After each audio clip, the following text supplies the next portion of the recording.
ਪੌਲੁਸ ਰਸੂਲ ਦੀ ਪੱਤਰੀ ਕੁਲੂਸੀਆਂ ਨੂੰ, ਅਧਿਆਇ 1। ਨਮਸਕਾਰ। ਪੌਲੁਸ ਵੱਲੋਂ, ਜੋ ਪਰਮੇਸ਼ਰ ਦੀ ਇੱਛਾ ਤੋਂ ਮਸੀਹ ਯਿਸੂ ਦਾ ਰਸੂਲ ਹਾਂ, ਨਾਲੇ ਸਾਡੇ ਭਰਾ ਤਿਮੋਥੀਅਸ ਵੱਲੋਂ, ਅੱਗੇ ਯੋਗ ਉਹਨਾਂ ਸੰਤਾਂ ਨੂੰ ਜਿਹੜੇ ਕੁਲੱਸੇ ਦੇ ਵਾਸੀ ਅਤੇ ਮਸੀਹ ਵਿੱਚ ਵਿਸ਼ਵਾਸਯੋਗ ਭਰਾ ਹਨ, ਸਾਡੇ ਪਿਤਾ ਪਰਮੇਸ਼ਰ ਦੀ ਵੱਲੋਂ ਤੁਹਾਡੇ ਤੇ ਕਿਰਪਾ ਅਤੇ ਸ਼ਾਂਤੀ ਹੁੰਦੀ ਰਹੇ। ਧੰਨਵਾਦ ਦੀ ਪ੍ਰਾਰਥਨਾ।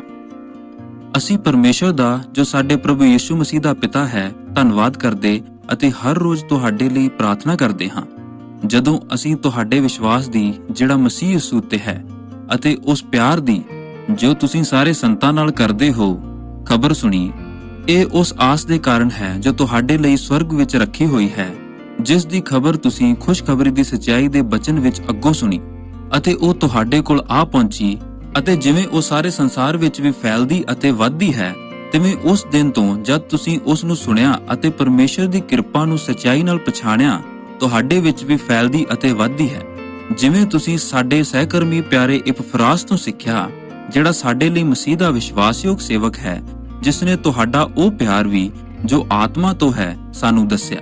ਇਸ ਕਰਕੇ ਅਸੀਂ ਵੀ ਜਿਸ ਦਿਨ ਤੋਂ ਇਹ ਸੁਣਿਆ ਕਿ ਤੁਸੀਂ ਕਿੰਨਾ ਪਿਆਰ ਕਰਦੇ ਹੋ, ਅਸੀਂ ਵੀ ਤੁਹਾਡੇ ਲਈ ਲਗਾਤਾਰ ਪ੍ਰਾਰਥਨਾ ਕਰ ਰਹੇ ਹਾਂ ਕਿ ਪਰਮੇਸ਼ਰ ਤੁਹਾਨੂੰ ਬੁੱਧ ਦੇਵੇ, ਤਾਂ ਜੋ ਪਵਿੱਤਰ ਆਤਮਾ ਜੋ ਸਿਖਾਉਂਦਾ ਹੈ ਉਸ ਨੂੰ ਸਮਝ ਸਕੋ, ਤਾਂ ਜੋ ਤੁਸੀਂ ਅਜਿਹੀ ਸਹੀ ਚਾਲ ਚੱਲੋ ਜਿਹੜੀ ਪ੍ਰਭੂ ਨੂੰ ਹਰ ਤਰ੍ਹਾਂ ਚੰਗੀ ਲੱਗੇ, ਅਤੇ ਹਰੇਕ ਭਲੇ ਕੰਮ ਵਿੱਚ ਫਲਦੇ ਰਹੋ ਅਤੇ ਪਰਮੇਸ਼ਰ ਦੀ ਪਛਾਣ ਵਿੱਚ ਵਧਦੇ ਰਹੋ, ਅਤੇ ਉਸ ਦੀ ਮਹਿਮਾ ਦੀ ਸ਼ਕਤੀ ਦੇ ਅਨੁਸਾਰ ਸਾਰੀ ਸਮਰੱਥਾ ਨਾਲ ਸਮਰੱਥੀ ਹੋ ਜਾਵੋ, ਤਾਂ ਜੋ ਤੁਸੀਂ ਖੁਸ਼ੀ ਨਾਲ ਪੂਰਾ ਸਹਾਰਾ ਅਤੇ ਧੀਰਜ ਕਰੋ, ਅਤੇ ਪਿਤਾ ਦਾ ਧੰਨਵਾਦ ਕਰਦੇ ਰਹੋ, ਜਿਸ ਨੇ ਸਾਨੂੰ ਇਸ ਯੋਗ ਬਣਾਇਆ ਕਿ ਚਾਨਣ ਵਿੱਚ ਪਵਿੱਤਰ ਲੋਕਾਂ ਦੇ ਵਿਰਸੇ ਦੇ ਹਿੱਸੇਦਾਰ ਹੋਈਏ, ਅਤੇ ਸਾਨੂੰ ਅੰਧਕਾਰ ਦੇ ਵਸ ਵਿੱਚੋਂ ਕੱਢ ਕੇ ਆਪਣੇ ਪਿਆਰੇ ਪੁੱਤਰ ਦੇ ਰਾਜ ਵਿੱਚ ਪਹੁੰਚਾ ਦਿੱਤਾ।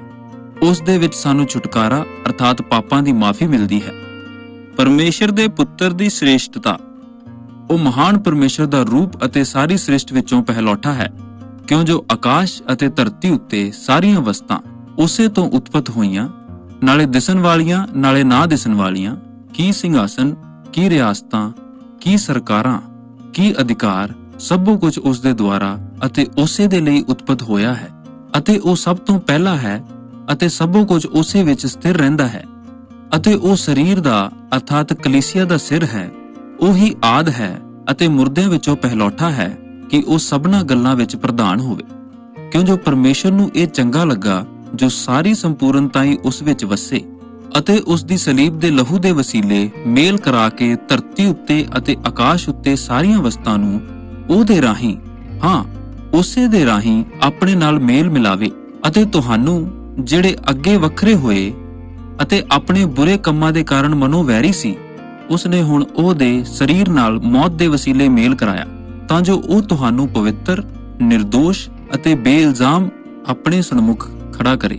ਤੁਸੀਂ ਵਿਸ਼ਵਾਸ ਦੀ ਨੀਂਹ ਉੱਤੇ ਕਾਇਮ ਤੇ ਪੱਕੇ ਬਣੇ ਰਹੋ, ਅਤੇ ਉਸ ਖੁਸ਼ਖਬਰੀ ਦੀ ਆਸ ਤੋਂ ਜਿਹੜੀ ਤੁਸੀਂ ਸੁਣੀ ਸੀ, ਉਸ ਤੋਂ ਪਿੱਛੇ ਨਾ ਹੋਵੋ, ਜਿਸ ਦਾ ਪ੍ਰਚਾਰ ਆਕਾਸ਼ ਹੇਠਲੀ ਸਾਰੀ ਸ੍ਰਿਸ਼ਟੀ ਵਿੱਚ ਕੀਤਾ ਗਿਆ, ਜਿਸ ਦਾ ਸੇਵਕ ਮੈਂ ਪੌਲੁਸ ਹਾਂ।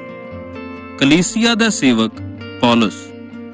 ਹੁਣ ਮੈਂ ਆਪਣਿਆਂ ਉਹਨਾਂ ਦੁੱਖਾਂ ਵਿੱਚ ਜੋ ਤੁਹਾਡੇ ਲਈ ਝੱਲਦਾ ਹਾਂ ਤੇ ਆਨੰਦ ਹਾਂ, ਅਤੇ ਮਸੀਹ ਦੇ ਦੁੱਖਾਂ ਦਾ ਘਾਟਾ ਮੈਂ ਉਹਦੀ ਦੇਹੀ ਅਰਥਾਤ ਕਲੀਸਿਆ ਦੇ ਲਈ ਆਪਣੇ ਸਰੀਰ ਵਿੱਚ ਪੂਰਾ ਕਰਦਾ ਹਾਂ।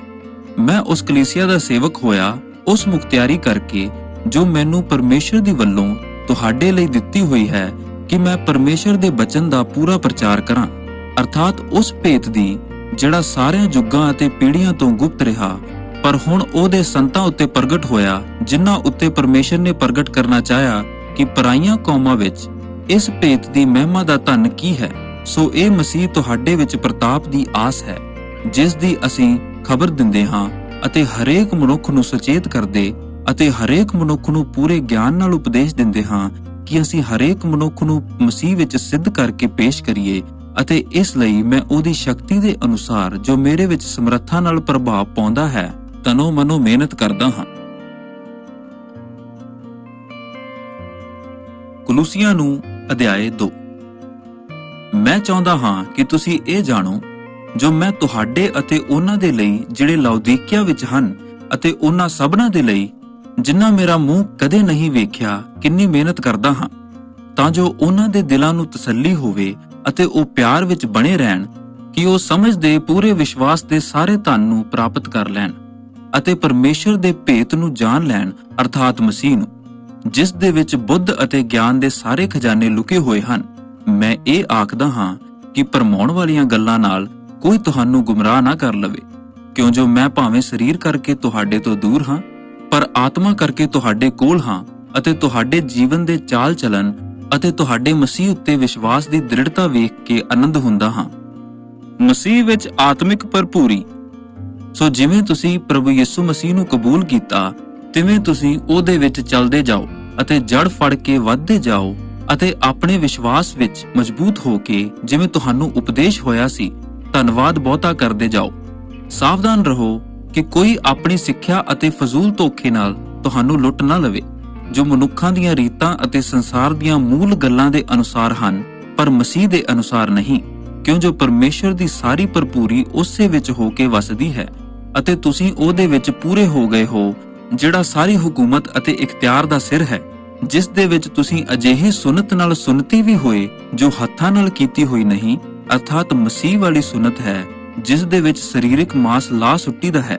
ਤੁਸੀਂ ਬਪਤਿਸਮੇ ਵਿੱਚ ਉਹਦੇ ਨਾਲ ਦੱਬੇ ਗਏ, ਜਿਹਦੇ ਵਿੱਚ ਪਰਮੇਸ਼ਰ ਦੇ ਕੰਮਾਂ ਉੱਤੇ ਵਿਸ਼ਵਾਸ ਰੱਖ ਕੇ, ਜਿਵੇਂ ਉਸਨੇ ਉਹਨੂੰ ਮੁਰਦਿਆਂ ਵਿੱਚੋਂ ਜੀ ਉਠਾਇਆ, ਤੁਸੀਂ ਉਹਦੇ ਨਾਲ ਜਿਉਂਦੇ ਉਠਾਏ ਵੀ ਗਏ।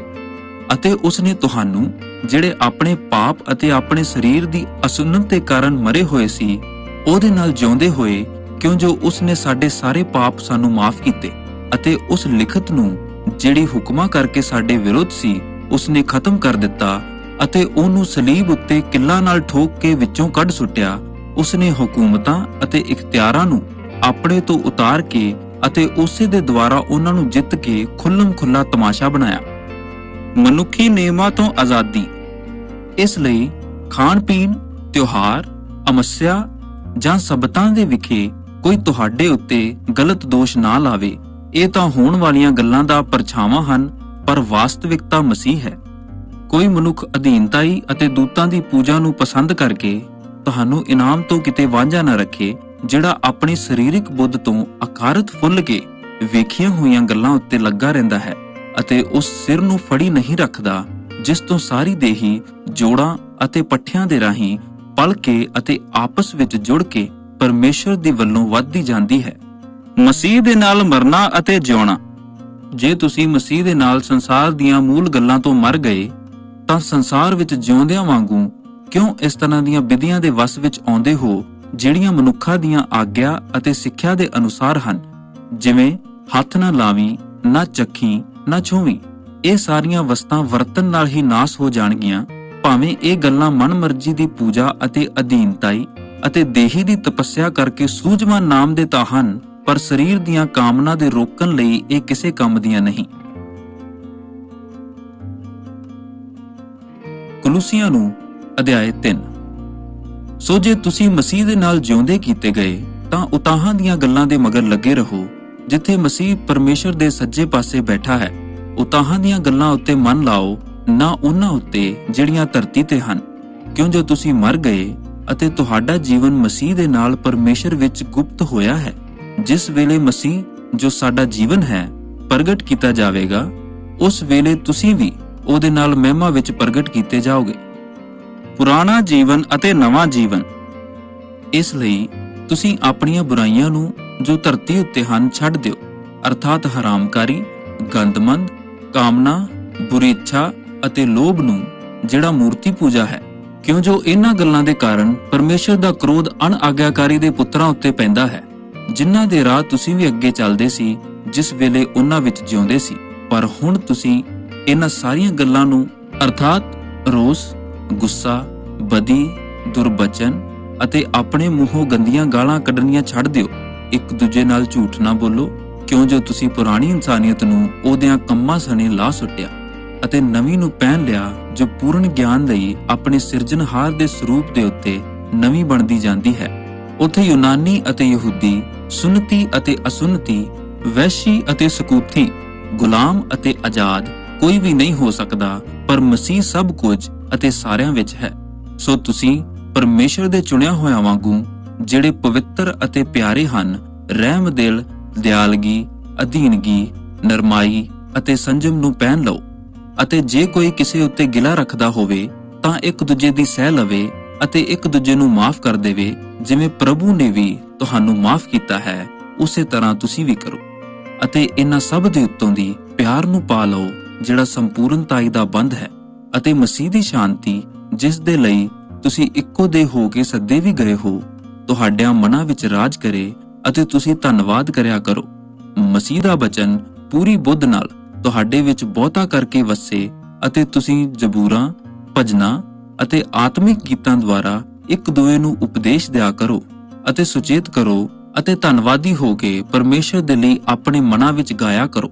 ਅਤੇ ਸਭ ਜੋ ਕੁਝ ਤੁਸੀਂ ਕਰੋ, ਭਾਵੇਂ ਬਚਨ ਭਾਵੇਂ ਕੰਮ, ਸਭੋ ਹੀ ਪ੍ਰਭੂ ਯਿਸੂ ਦੇ ਨਾਮ ਉੱਤੇ ਕਰੋ ਅਤੇ ਉਹਦੇ ਰਾਹੀਂ ਪਰਮੇਸ਼ਰ ਪਿਤਾ ਦਾ ਧੰਨਵਾਦ ਕਰੋ। ਨਵੇਂ ਜੀਵਨ ਦੇ ਪਰਿਵਾਰਕ ਨਿਯਮ। हे ਪਤਨੀਓ, ਤੁਸੀਂ ਆਪਣਿਆਂ ਪਤੀਆਂ ਦੇ ਅਧੀਨ ਹੋਵੋ, ਜਿਵੇਂ ਪ੍ਰਭੂ ਵਿੱਚ ਯੋਗ ਹੈ। हे ਪਤੀਓ, ਤੁਸੀਂ ਆਪਣੀਆਂ ਪਤਨੀਆਂ ਨਾਲ ਪਿਆਰ ਰੱਖੋ ਅਤੇ ਉਹਨਾਂ ਨਾਲ ਕਠੋਰ ਨਾ ਹੋਵੋ।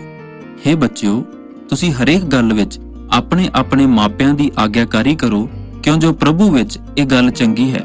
हे ਪਿਤਾਓ, ਤੁਸੀਂ ਆਪਣਿਆਂ ਬਾਲਕਾਂ ਨੂੰ ਗੁੱਸਾ ਨਾ ਦਿਲਾਓ, ਕਿਤੇ ਇਸ ਤਰ੍ਹਾਂ ਨਾ ਹੋਵੇ ਜੋ ਉਹ ਹੌਸਲਾ ਛੱਡ ਦੇਣ। हे ਨੌਕਰੋ, ਤੁਸੀਂ ਹਰੇਕ ਗੱਲ ਵਿੱਚ ਆਪਣੇ ਸੰਸਾਰਕ ਮਾਲਕਾਂ ਦੇ ਆਗਿਆਕਾਰੀ ਬਣੋ ਅਤੇ ਮਨੁੱਖਾਂ ਨੂੰ ਖੁਸ਼ ਕਰਨ ਵਾਲਿਆਂ ਵਾਂਗੂ ਦਿਖਾਵੇ ਦੀ ਨੌਕਰੀ ਨਹੀਂ, ਸਗੋਂ ਮਨ ਦੀ ਸਫਾਈ ਨਾਲ ਪ੍ਰਭੂ ਦੇ ਡਰ ਨਾਲ ਕਰੋ। ਜੋ ਕੁਝ ਤੁਸੀਂ ਕਰੋ ਸੋ ਮਨ ਲਗਾ ਕੇ ਪ੍ਰਭੂ ਦੇ ਲਈ ਕਰੋ, ਨਾ ਕਿ ਮਨੁੱਖਾਂ ਦੇ ਲਈ, ਕਿਉਂਕਿ ਤੁਸੀਂ ਜਾਣਦੇ ਹੋ ਕਿ ਤੁਹਾਨੂੰ ਪ੍ਰਭੂ ਤੋਂ ਵਿਰਾਸਤ ਦਾ ਇਨਾਮ ਮਿਲੇਗਾ। ਤੁਸੀਂ ਮਸੀਹ ਪ੍ਰਭੂ ਦੀ ਸੇਵਾ ਕਰਦੇ ਹੋ, ਕਿਉਂਕਿ ਜਿਹੜਾ ਬੁਰਾ ਕਰਦਾ ਹੈ ਉਸ ਨੂੰ ਬੁਰੇ ਦਾ ਫਲ ਮਿਲੇਗਾ ਅਤੇ ਉੱਥੇ ਪੱਖਪਾਤ ਨਹੀਂ ਹੁੰਦਾ।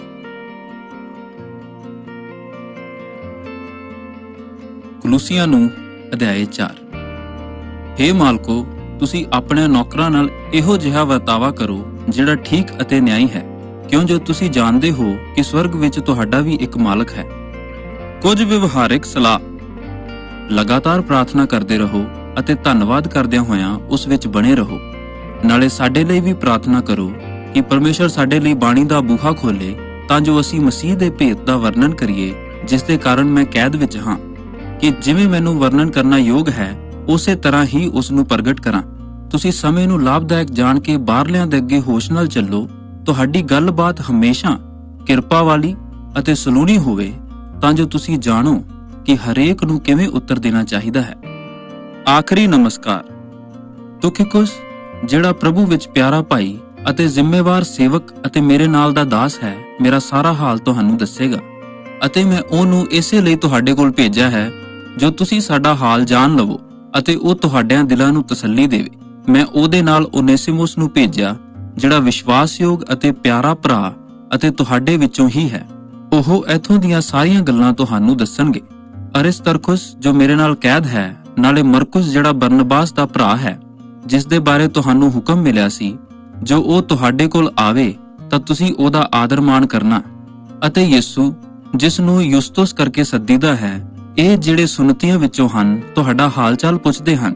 ਪਰਮੇਸ਼ਰ ਦੇ ਰਾਜ ਲਈ ਨਿਰੇ ਇਹੋ ਮੇਰੇ ਸਹਿਕਰਮੀ ਹਨ ਅਤੇ ਇਹਨਾਂ ਤੋਂ ਮੈਨੂੰ ਤਸੱਲੀ ਹੋਈ ਹੈ। ਇਪਫਰਾਸ, ਮਸੀਹ ਯਿਸੂ ਦਾ ਦਾਸ, ਜਿਹੜਾ ਤੁਹਾਡੇ ਵਿੱਚੋਂ ਹੈ, ਤੁਹਾਡਾ ਹਾਲ ਚਾਲ ਪੁੱਛਦਾ ਹੈ ਅਤੇ ਉਹ ਆਪਣੀਆਂ ਪ੍ਰਾਰਥਨਾ ਵਿੱਚ ਸਦਾ ਤੁਹਾਡੇ ਲਈ ਵੱਡਾ ਯਤਨ ਕਰਦਾ ਹੈ ਕਿ ਤੁਸੀਂ ਪਰਮੇਸ਼ਰ ਦੀ ਸਾਰੀ ਇੱਛਾ ਵਿੱਚ ਸਿੱਧ ਅਤੇ ਪੱਕੇ ਹੋ ਕੇ ਟਿਕੇ ਰਹੋ। ਕਿਉਂ ਜੋ ਮੈਂ ਉਹਦੀ ਗਵਾਹੀ ਦਿੰਦਾ ਹਾਂ ਕਿ ਉਹ ਤੁਹਾਡੇ ਅਤੇ ਉਹਨਾਂ ਦੇ ਲਈ ਜਿਹੜੇ ਲਾਉਦੀਕਿਆ ਅਤੇ ਹਿਉਰਪੋਲਿਸ ਵਿੱਚ ਰਹਿੰਦੇ ਹਨ ਬਹੁਤ ਮਿਹਨਤ ਕਰਦਾ ਹੈ। ਲੂਕਾ ਪਿਆਰਾ ਵੈਦ ਅਤੇ ਦੇਮਾਸ ਤੁਹਾਡਾ ਹਾਲ ਚਾਲ ਪੁੱਛਦੇ ਹਨ। ਤੁਸੀਂ ਉਹਨਾਂ ਭਾਈਆਂ ਨੂੰ ਜਿਹੜੇ ਲਾਉਦੀਕਿਆ ਵਿੱਚ ਰਹਿੰਦੇ ਹਨ ਅਤੇ ਨੁਮਫਾਸ ਨੂੰ ਅਤੇ ਉਸ ਕਲੀਸਿਆ ਨੂੰ ਜੋ ਉਹਦੇ ਘਰ ਵਿੱਚ ਹੈ ਸੁਖ ਸਾਂਦ ਆਖੋ। ਅਤੇ ਜਦ ਇਹ ਚਿੱਠੀ ਤੁਹਾਡੇ ਵਿੱਚ ਪੜ੍ਹੀ ਗਈ ਹੋਵੇ ਤਾਂ ਇਉਂ ਕਰੋ ਕਿ ਇਹ ਲਾਉਦੀਕਿਆ ਦੀ ਕਲੀਸਿਆ ਵਿੱਚ ਵੀ ਪੜ੍ਹੀ ਜਾਵੇ, ਅਤੇ ਜਿਹੜੀ ਚਿੱਠੀ ਲਾਉਦੀਕਿਆ ਤੋਂ ਆਵੇ ਉਹ ਤੁਸੀਂ ਵੀ ਪੜ੍ਹੋ। ਅਤੇ ਅਰਖਿਪੁਸ ਨੂੰ ਆਖਣਾ ਕਿ ਜਿਹੜੀ ਸੇਵਕਾਈ ਤੈਨੂੰ ਪ੍ਰਭੂ ਵਿੱਚ ਪ੍ਰਾਪਤ ਹੋਈ ਹੈ, ਤੂੰ ਉਸ ਨੂੰ ਸਾਵਧਾਨੀ ਨਾਲ ਪੂਰਾ ਕਰੀਂ। ਮੇਰਾ ਪੌਲੁਸ ਦਾ ਆਪਣੇ ਹੱਥ ਦਾ ਲਿਖਿਆ ਹੋਇਆ ਸਲਾਮ। ਤੁਸੀਂ ਮੇਰੇ ਬੰਧਨਾਂ ਨੂੰ ਯਾਦ ਰੱਖਣਾ। ਤੁਹਾਡੇ ਉੱਤੇ ਕਿਰਪਾ ਹੁੰਦੀ ਰਹੇ।